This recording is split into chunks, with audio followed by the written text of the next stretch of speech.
My opponent and I are in agreement that same-sex marriage is an important issue that queer people should focus on. However, we disagree because it should not be the primary focus of the queer rights movement.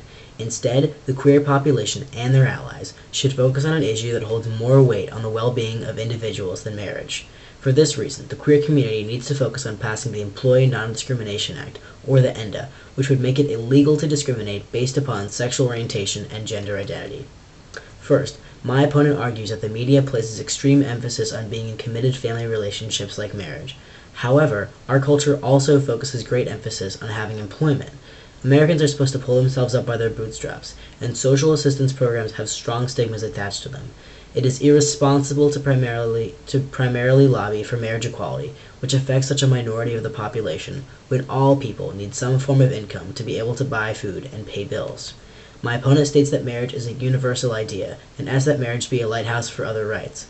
But marriage is falling apart, and how can a falling apart institution be a beacon of hope?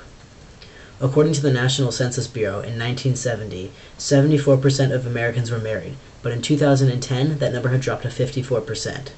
The queer community should focus on allowing its members chances to get and maintain jobs by lobbying for the Non-Discrimination Act. The National Survey of Family Growth found that 24% of sexual minority women live in poverty, compared to 19% of their straight counterparts. The transgender population fares even worse, with 26% of trans people surveyed by the National Center for Transgender Equality being fired for being trans. It is obvious that queer people should focus more on helping less fortunate members of the community than securing marriage rights for the few that want it.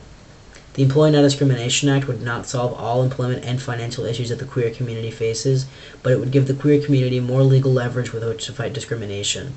Once the community can pull itself up, then it can focus on less pressing issues, like marriage.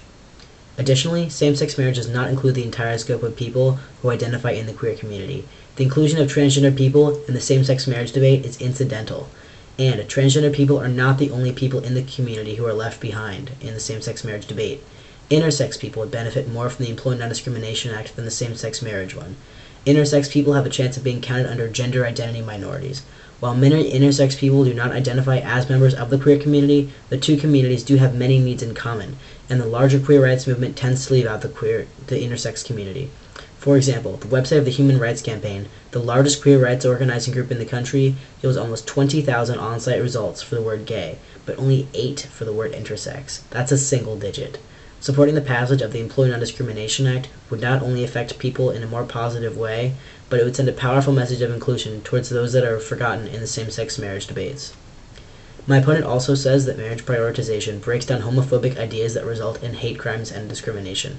He then draws the conclusion that the elimination of sodomy laws results in more policies that are pro-queer. However, this correlation does not imply causation. They are results of the greater push towards equality in the entire country, and do not exist as a result of one another. And my opponent also uses his words very carefully.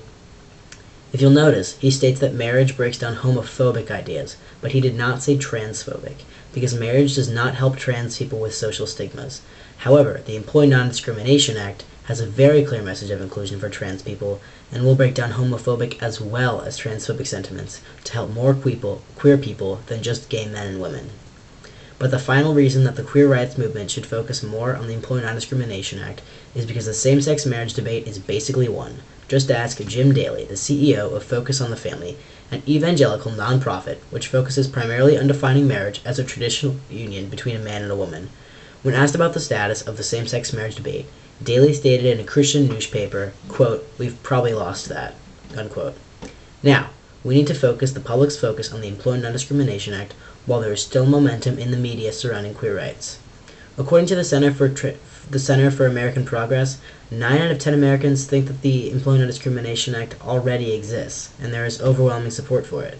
It would be foolish to let this moment pass and not allow the Employee Non-Discrimination Act to gain the attention that it needs to easily become a law.